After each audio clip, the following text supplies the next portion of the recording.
भारत का पहला CPR app revive CPR app launch किया गया, जो वास्तविक समय में आसपास के 8 स्थानों की जानकारी देता है।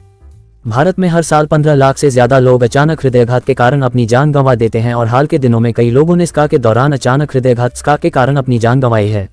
सीपीआर के जरिए समय पर हस्तक्षेप जीवन और मृत्यु के बीच अंतर ला सकता है। भारत के पहले सीपीआर केंद्रित mobile application revive CPR app के लॉन्च के साथ आज आपातकालीन स्वास्थ्य सेवा में एक अभूतपूर्व कदम उठाया गया। ये कार्यक्रम प्रतिष्ठित जियो कन्वेंशन सेंटर, बांद्रा ई, मुंबई में हुआ। रिवाइव सीपीआर ऐप क्यों मायने रखता है? ऐसी दुनिया में जहां 145 करोड़ भारतीयों के लिए शारीरिक प्रशिक्षण एक कठिन काम है, रिवाइव सीपीआर ऐप आपके हाथ की हथेली पर जीवन रक्षक कौशल लाता है। ये सभी के लिए डिजाइन किया गया है, सुलभ, सहज और गुड सैमरिटन कानून के साथ संरेखित, जो किसी की जान बचाने के लिए कदम उठाने पर आपकी रक्षा करता है। रिवाइव सीपीआर ऐप मुख्य विशेषताएं। रिवाइव सीपीआर ऐप सीपीआर करने और एईडी ऑटोमेटेड एक्सटर्नल डिफिब्रिलेटर का उपयोग करने के लिए चरण दर चरण ऑडियो विजुअल मार्गदर्शन प्रदान करता है। It's possible that when you push the chest 2 inches deep 100 times a minute, there is a likelihood of rib fracture occurring, but one should not worry at all. Even if there is a sound of rib fracture occurring, one should not worry. One should continue CPR because life is more important. At the most, if rib fracture occurs, it will heal later on. So one should never worry about rib fractures. And since you have launched this life-saving AED machine, so what is the cost and how do one procure it? I think there are basically 2 companies which have these AEDs, which are very, very simple to use. One is from the Philips and the other is from the Schiller. And both are available. The approximate cost of each of these is approximately about 90,000 rupees. So these are available. There is some short supply as far as the Philips machines are concerned, but otherwise Schiller is also available there. If I can add to that, the AED machine battery lasts for 5 to 8 years and is capable of giving about 100 to 150 shocks. So it is a very small investment. There are other companies also which are coming in, which are there, and we will see, for example, a small country like Korea, there are 4 AED company making machines. So I'm sure with Make in India we will soon have other companies also, and important thing is that it's a very minuscule cost compared to life saved. So once the sir, just adding to this, many people ask us in the workshop कि AED लिया use नहीं हुआ, so we tell them it's a good thing कि नहीं use हुआ, so that is why it's a good investment कि ना use हो तो अच्छा है, पर use करना आना चाहिए. So it can last for 8 years without 5 to 8 years. So any calibration needs to be done to the AED machine once it's installed? Actually, there is most AED machines have a light that blinks. So if the light is blinking, battery is okay. How this CPR app is useful? Right. CPR app is useful. The CPR app is very useful because otherwise you would not know exactly what to do. The important thing, as Kinjal mentioned also, was that immediately it would connect you with an ambulance service. So that is the first thing that is going to be important. Then the other thing is that it gives you a step-by-step detailed method in which you would do it. For example, you may not remember everything that was said over here today, but once you put on the app, it would tell you how to place the patient, how you have to be down on the floor if the patient's on the floor. It would tell you how many beats. It would possibly also tell you that this is the way, that this is the sequencing. For example, you only have to check 2 things. You don't have to check the pulse, as may have been mentioned, but you have to check only the fact that the patient is not responsive, and the second is the breathing. So it's very simple to check this in maybe 30 seconds or less, and therefore it will give you step by step the applications that go through all this. And that also, the very important other fact is that it will give you the location of the AED machine, and it will also possibly tell you where the volunteers are close by. So therefore 2 more additional pieces of information besides other things would be there. But I think Kinjal may have more to add. Plus, I think regional languages also. Next, the app is going to be updated, and in other regional languages also it is going to be. Thank you. नहीं, तो आपने mobile on किया, side में रखा, वो बोल रहे हैं और आप वो देख के कर रहे हैं, So it's a very normally some countries have come to the extent कि वो टेलीफोन ऑपरेटर तुमको बोलता है और तुम ये करो वो करो, इधर तो तुम्हारे सामने विद images, तो बड़ा इजी पड़ जाता है. Also, the app, the reach is tremendous. You know, so many people, everybody carries a mobile phone, and once you download it, it is universal. You cannot target everyone in these group meetings, which becomes very difficult. But when you have the app, you can download and do the things very easily and go in a stepwise manner as has been discussed. जैसा कुछ technically certified किया गया है या किसी technician या किसी agency authority से, ये किस तरह से अप्रोच किया गया है? रिवाइव हार्ट फाउंडेशन टेक्निकल किसको टेक्निकली इसको कैसे हार्ट मार्शल मतलब लाइव परीक्षण किया गया जैसे किसी मेडिसिन जिसको ट्रेनिंग दिया वैसे आप इसके बात करते हैं? नहीं तो मशीन ये देयर इज समथिंग आप एईडी मशीन के बारे में बात कर रहे हैं, ऐप के बात कर रहे हैं.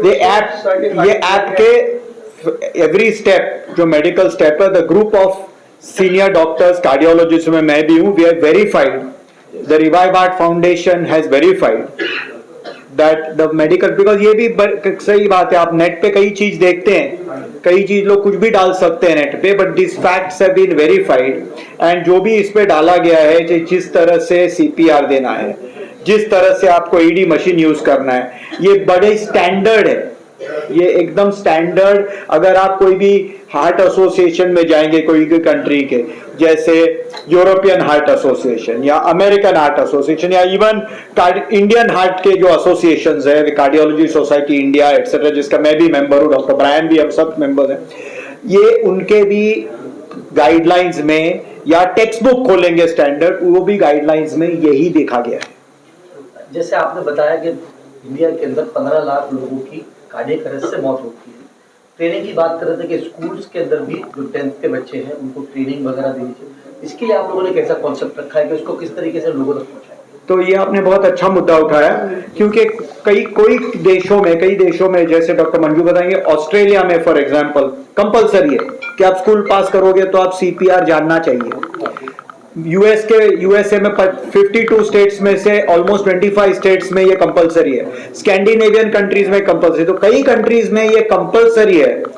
हम 3-4 साल से through the education ministry central and states we have been trying to approach, and it is good कि इंडिया में भी कोई सिलेबस में, सीबीएसई के सिलेबस में, इवन स्टेट कोई सिलेबसेस में ऑलरेडी सीपीआर पे आ गए हैं स्मॉल सब चैप्टर्स. लेकिन कोशिश हमारी ये है कि उसको आप मार्क्स दें, फाइनल एग्जाम 10th की या 12th की एग्जाम में एक 5 मार्क का क्वेश्चन हो, तो अगर ये हो जाएगा तो फिर नेचुरली स्टूडेंट्स खुद और स्कूल्स खुद सिखाएंगे. और इसमें कोई कॉस्ट नहीं है, ये कोई कॉस्ट, इसमें सिर्फ एक विजन, जो हमारे जो ये पॉलिसीज बनाते हैं उनमें विजन हो, दृष्टि हो, तो ये किया जा सकता है. इसलिए होपफुली 10 साल पहले और आज ऑलरेडी काफी इंप्रूवमेंट हो गई है. हमने लास्ट ईयर, जैसे ये ईयर हमने टारगेट किया था, ये ईयर के कैंपेन में स्कूल्स एंड एजुकेशनल इंस्टीट्यूट्स, तो लेकिन ये बहुत लोग करेंगे तो धीरे धीरे ये मोमेंटम बिल्डअप होगा और सून कई 2-4 सालों में आई एम कॉन्फिडेंट कि इंडिया में भी ये कंपलसरी हो जाएगा कि स्कूल पास करने के पहले नहीं सिखाए जाए, बट एग्जाम में एक 5 to 10 मार्क का क्वेश्चन भी हो सीपीआर और एईडी पे. जैसे बड़े बड़े स्टेशंस में ऐसे कैंपेन एक वीडियो बना के जाना कि जैसे गाड़ी में टर्मिनल में वगैरह, ऐसे आपका कोई है? या तो हम लोग जो हमने अबाउट 32 स्टेशन पे लगाए हैं, तो now we are going to talk to the higher authorities railways के. रेलवेज में आप देखेंगे डिब्बों में वो इलेक्ट्रॉनिक आता है मैसेजेस, नेक्स्ट स्टेशन ये आने वाला है ये वगैरह. सो वहाँ every compartment can have that.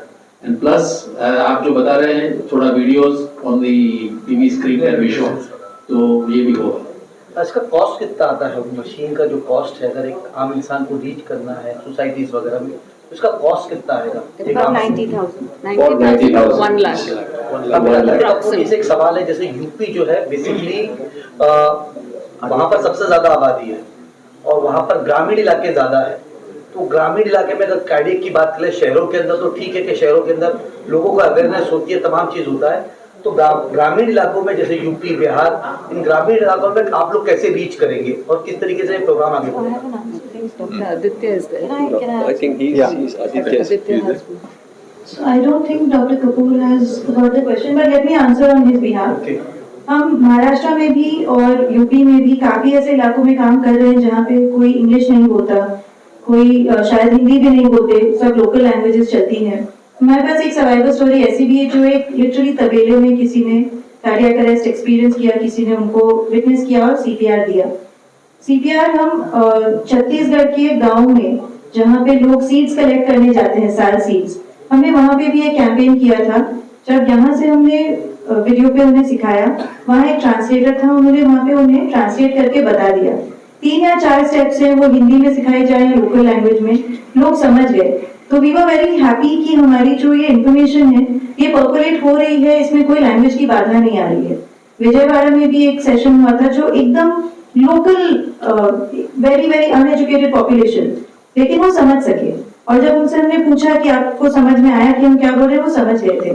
So we are hoping कि और जैसे जैसे रीजनल लैंग्वेजेस आएंगी ऐप में तो काफी और लोग भी इसे एक्सेस कर पाएंगे। आपने वॉलंटियर्स की बात किया था, वॉलंटियर्स जो है ऐप के अंदर रहेंगे, वॉलंटियर्स किस तरीके से बनेंगे और उनको किस तरीके से हेल्प और ट्रेनिंग दी जाएगी? हार्ट मार्शल हम लोग ने ये चालू किया है। यहाँ पे हम एक ट्रेनिंग कोर्स जो सुमैया बात की यहाँ पे बता दिए कि यहाँ पे हार्ट मार्शल्स के हमने चालू किया, ट्रेनिंग प्रोग्राम चालू किया। लेकिन मुझे ये लगता है कि ये जो ऐप है, ये ऐप के थ्रू हम ऑल इंडिया रीच कर सकते हैं, क्योंकि ये ऐप जब जाएंगे, गाँव में जाएंगे, शहरों में जाएंगे, कहाँ पे भी जाएंगे, तो वो ऐप से पता चल जाएगा कि ये कैसा करना है। और किसी को सर्टिफिकेशन शायद हम लोग को ज़्यादा रीच करने के लिए ऐप के थ्रू और भी रीच हो जाएगा। लेकिन हमारा हार्ट मार्शल का प्रोग्राम तो चालू है, और डॉक्टर्स लाइक अक्षय मेहता, अजीत देसाई, बाकी के लोग भी हैं, हमारे कंटिन्यूसली ट्रेनिंग प्रोग्राम चलते हैं। तो हार्ट मार्शल्स है हमारे पास में, उन्होंने हमारे ऐप पे अभी ऑलरेडी है, उनके साथ में वो हार्ट मार्शल्स को एक सर्टिफिकेशन कोर्स मिलते हैं, वो कोर्स के साथ या तो जो स्कूल, जो कॉलेजेस और जो इंटरेस्टेड है, हम यंगर जनरेशन को टारगेट करते हैं, उनको बुलाते हैं, 3 घंटे का सेपरेट सेशन लेके उसके 2 सेशन लेते हैं और उसके बाद एक एग्जाम लेते हैं, और जो क्लियर करते हैं तो उनको हम हार्ट मार्शल का सर्टिफिकेट देते हैं। वो हम यहाँ बॉम्बे में, मुंबई में कर रहे हैं। दूसरे ऑर्गेनाइजेशन देश में दूसरे, तो ये जैसे चेयरमैन माओ ने कहा था, लेट 1000 फ्लावर्स ब्लूम, तो ये जब तब सक्सेस होएगा जब देश में दूसरे लोग भी कर रहे हैं। फॉर एग्जाम्पल डॉक्टर हयगिरी राव ने बताया वो विजयवाड़ा में कर रहे हैं, कोई हिसार में कर रहा है, कोई दिल्ली में कर रहा है, तो अपनी अपनी तरह से वो ट्रेनिंग लेके लोकल बॉडी से सर्टिफिकेशन देते हैं। तो जो नॉन मेडिकल पर्सन है, चाहे स्टूडेंट हो, चाहे ऑफिस में काम करता हो, चाहे हाउसवाइफ हो, कुछ भी हो, वो एक्स्ट्रा ट्रेनिंग लेके वॉलंटियर बन सकते हैं। एज वेल एज ये ऐप में भी एक फैसिलिटी है कि आप वॉलंटियर रजिस्टर कर सकते हो। अगर आपको आता है, आप सर्टिफाइड ट्रेनर हो, तो आप रजिस्टर कर सकते हो कि मैं वॉलंटियर हूँ। So then there is somebody nearby जिसको है, they can contact you as a volunteer कि प्लीज कम एंड हेल्प। जैसे AED लोकेशन है वैसे वॉलंटियर लोकेशन भी होएगा। That is the next step with the app. Does this app give access to hospitals and ambulances? 108 central, only the central number, because it is. And will the app be absolutely free? Yes, absolutely free. And as well as to address जो आप, as well as to address जो आप बोल रहे थे कि कैसे हम पहुंचेंगे different ग्रामीण, मोबाइल फोन्स तो सब जगह हैं अभी। Mobile phones have percolated everywhere. So wherever there is a mobile, the app will be available and training will be available. My last question, can one apply the AED in case there is no volunteer directly? Yes, of course. The AED is supposed to be foolproof. It is for non-medical, non-medically trained, non-paramedical, what we call lay public, यानी आम जनता के लिए इस्तेमाल करने के लिए, definitely. And you cannot harm with an AED. AED से कोई harm नहीं कर सकते, because AED will give you a prompt कि shock now. It will not, अगर person is breathing or the heart is working well, the AED will not give you the prompt कि give a shock. Great. मराठीतून विचारतो हो. थोडंसं. अलीकडे कोरोनानंतर आपणच सांगितलं की याच्या सगळ्या शक्यता खूप वाढलेल्या आहेत आणि तरुणांमध्ये सुद्धा हा सगळा प्रकार अधिकाधिक वाढतो. या निमित्तानं शिक्षणात याचा सहभाग व्हावा किंवा वेगवेगळ्या अभ्यासक्रमामध्ये याचा सहभाग व्हावा यासाठी आपल्याकडून काही असा प्रस्ताव किंवा अशा स्वरूपाचा काही प्रयत्न असं काही सुरू आहे?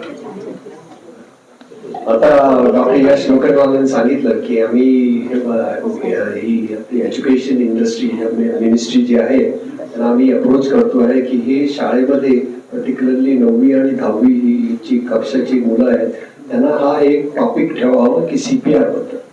बऱ्याचशा कंट्रीजमध्ये त्याने सांगितलं की USA मध्ये स्कॅन्डिनेव्हियन कंट्रीजमध्ये हे त्यांच्या कोर्समध्येच आहे, टीचिंग कोर्स म्हणजे स्कूलमध्ये ते आम्ही अप्रोच करतोय. आणि बऱ्याच ठिकाणी आता 10वीच्या मुलांना सुद्धा हे शिकवलं जात आहे, पण ते कोर्समध्ये त्यांच्या टेक्स्टबुक मध्ये दिलं तर मग ते मॅन्डेटरी होणार सगळ्यांना समजायला की बाबा हे CPR शिकणं फार इम्पॉर्टंट आहे.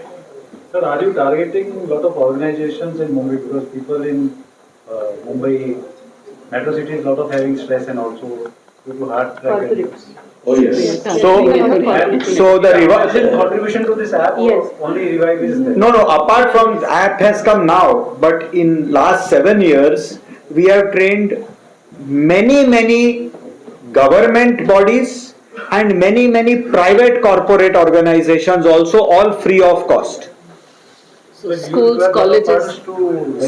See, there are other bodies, there are the Anesthesia Association which does, there are other bodies also do, and the idea is let there be many more too, so that we can reach. But on our part we have been doing all this. There are some who train for a fee also, but the Revive Art Foundation has been doing totally free work for last. Are you including this into CSR with corporate? Yeah, so just to answer that question, basically I think we get some money from CSR companies, but we are only using it for this purpose.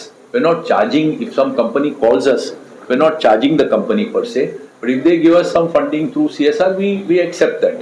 We do not label it that you have to pay to get the training. But then once you do it, many of the corporates also kind of give some funds. That's how it's running. That's what So you it is want to only sustained on CSR and volunteer support. Yes, donation. So, which companies are involved in reviving? Totally voluntary service by all the doctors. Thank you. We wish you success in your endeavor. Thank you.